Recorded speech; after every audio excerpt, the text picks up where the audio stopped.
Hello guys, നമ്മൾ ഇന്നത്തെ യാത്ര എന്ന് വെച്ചാൽ മുഴപ്പിലങ്ങാട് ബീച്ചിലേക്കൊന്ന് പോകാമെന്ന് വെച്ച്. മുഴപ്പിലങ്ങാട് ബീച്ചിൽ പോയിട്ട് കുറേ നാളായി, കുറേ വർഷമായി പോയിട്ട്. ഇതുവരെ പോയിട്ടില്ല കുറേ ആയിട്ട്. ആ പുതിയ ബീച്ചിൻ്റെ പാത്തൊക്കെ ഉണ്ടാക്കിയ പുതിയ അടുത്തൊന്നും പോയിട്ടുണ്ടായിട്ടില്ല. അപ്പോൾ നമ്മൾ ഏകദേശം മുഴപ്പിലങ്ങാട് ബീച്ചിൽ കയറി. ഇത് ലെഫ്റ്റ് സൈഡ് പോയിക്കാൻ ബീച്ചിലേക്ക് വണ്ടി ഇറക്കാൻ പറ്റും. അപ്പോൾ അവിടെ ഫീ ഉണ്ട്, ഫീ കൊടുത്തിട്ട് വേണം വണ്ടി ഇറക്കാൻ. നമ്മൾ റൈറ്റ് സൈഡിലേക്ക് അതും പോയത്. അവിടെയാണ് മറ്റേ പുതിയ പാർക്കാക്കിയത് ബീച്ചിൽ. പാർക്കും ഇതൊക്കെ വാക്കിങ്ങിന് വേണ്ടിക്ക് ജോഗിങ്ങിന് വേണ്ടിക്ക് ചെയ്ത നല്ല കിട്ടുന്ന സ്ഥലമാണത്. അപ്പോൾ ഞാൻ ഫസ്റ്റ് ടൈമാണ് ഇവിടെ പോകുന്നത്. അപ്പോൾ അവിടെ എൻട്രി ഫീ ഉണ്ടായിന്. എൻട്രി ഫീ ഒക്കെ കൊടുത്ത് നേരെ ബീച്ചിലേക്ക് കയറി. നല്ല കാറ്റുണ്ട്, അതിന് പുറമെ നല്ല സ്കൈയാണ് അവിടെ. അപ്പം നല്ല ഫോട്ടോ എടുക്കാൻ പറ്റുന്നുണ്ടായിരുന്നു. നല്ല തീം അടിപൊളിയായിരുന്നു, നല്ല രസമുണ്ടായിരുന്നു ആ ടൈം. അപ്പോൾ അവിടുത്തെ കുറേ കാഴ്ചകൾ ഞാൻ കാണിച്ചു തരാം. മുഴപ്പിലങ്ങാട് ബീച്ചിൽ നിങ്ങൾ കണ്ടു നോക്കാം.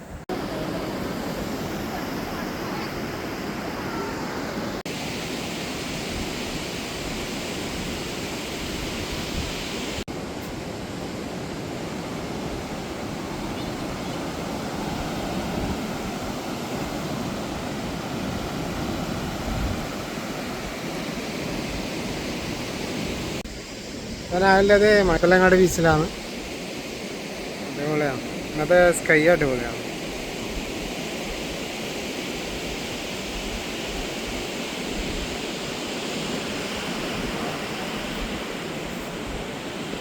നല്ല സിമ്പിളാക്കിയ സ്ഥലമാണ്.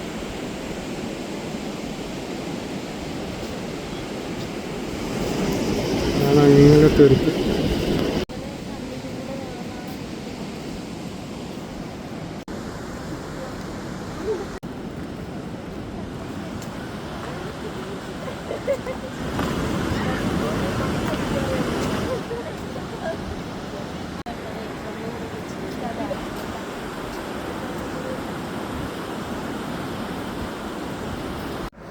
അങ്ങനെ അവിടെ ഓരോരോ വണ്ടി ബീച്ചിലേക്ക് കാണാൻ സാധിച്ച്. അപ്പോൾ ഓരോരോ വണ്ടി ഇങ്ങനെ പതുക്കെ വെള്ളത്തിലൂടെ പോകുന്നുണ്ട്. പിന്നെ അവിടെ ഇങ്ങനെ അതും നോക്കി അപ്പോഴാണ് കുറേ പട്ടികളെ കണ്ടത്. ഒരു ലോഡ് കണക്കിന് പട്ടികളുണ്ട്. അപ്പോൾ ഈ പട്ടികളില്ലപ്പോൾ ബീച്ചിൽ ഇറങ്ങുമ്പോൾ കുറച്ച് ശ്രദ്ധിക്കണം. അങ്ങനെ നമ്മൾ നേരെ അവിടെ പാർക്കുണ്ട് കുട്ടികൾ കളിക്കാനല്ലേ. അപ്പോൾ അത് എങ്ങനെയുണ്ട് നോക്കിയിട്ട് വരാമെന്ന് വെച്ചിട്ട് അങ്ങോട്ടേക്ക് നടന്ന് എന്തൊക്കെ ഇല്ലേ കാര്യങ്ങൾ നോക്കാൻ വേണ്ടിക്കും ജസ്റ്റ്. അപ്പോൾ കുറച്ച് കുട്ടികൾക്ക് എന്താ പറയുക, അഡ്വഞ്ചർപരമായിട്ടും എക്സസൈസ് പരമായിട്ടും ഇല്ല കുറച്ച് കാര്യങ്ങളാണ് കണ്ടത്. അങ്ങനെ ഒരു ഐസ്ക്രീം വാങ്ങി നേരെ ബീച്ചിലേക്ക് നടന്നു. ബീച്ചിലിപ്പോൾ വൈകുന്നേരത്തെ വ്യൂ ഉണ്ടാ, അതുപോലെ ജിമ്മി അതാ താറാടെ വെള്ളത്തിൽ ഇങ്ങനെ നിൽക്കുന്നുണ്ട്.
കളർ മാറുന്ന നോക്കിയാൽ സാധനം കളർ മാറുന്നുണ്ടോ?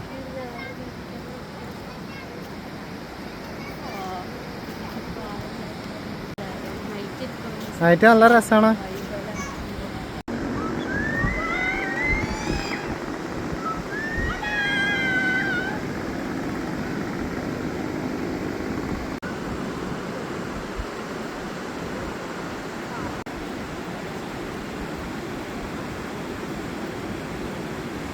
അങ്ങനെ നമ്മൾ സൺസെറ്റെല്ലാം കണ്ടിട്ട് നേരെ അവിടെ മുഴപ്പിലങ്ങാട് തന്നെ ഒരു ഫേമസ് ആയ ബീഫും പൊറോട്ടയും കിട്ടുന്ന ഷോപ്പുണ്ട്.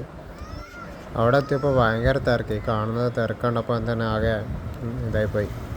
ഇനി എന്താ ചെയ്യുക, വെയിറ്റ് ചെയ്യുക. അത്രയും ഫേമസ് ആണെന്നാണ് കണ്ടത്. ഇത്രയും ആളെയൊക്കെ കണ്ടപ്പോൾ കുറേ ആളൊക്കെ കഴിക്കാൻ ആദ്യമായിട്ട് വന്നത്, റീൽസൊക്കെ കണ്ടിട്ട് കഴിക്കാൻ വന്നതാണ്. അപ്പോൾ നമ്മൾ ഏകദേശം ഒരു 2 മണിക്കൂർ കാത്തുനിന്ന് അവസാനം പൊറോട്ടയും ബീഫും കിട്ടി. നമ്മൾ അവിടുന്ന് പൊറോട്ടയെല്ലാം കഴിച്ച് നേരെ പയ്യാമ്പലം ലൈലിയിൽ പോയി. ലൈലിൽ പോയിട്ട് സ്വീറ്റ്സും കഴിച്ച് പിന്നെ നേരെ നൈറ്റായി നേരെ വീട്ടിലേക്ക് തിരിച്ചു പോയി. ഇന്നത്തെ വ്ളോഗ് ഇത്രയേ ഉള്ളൂ.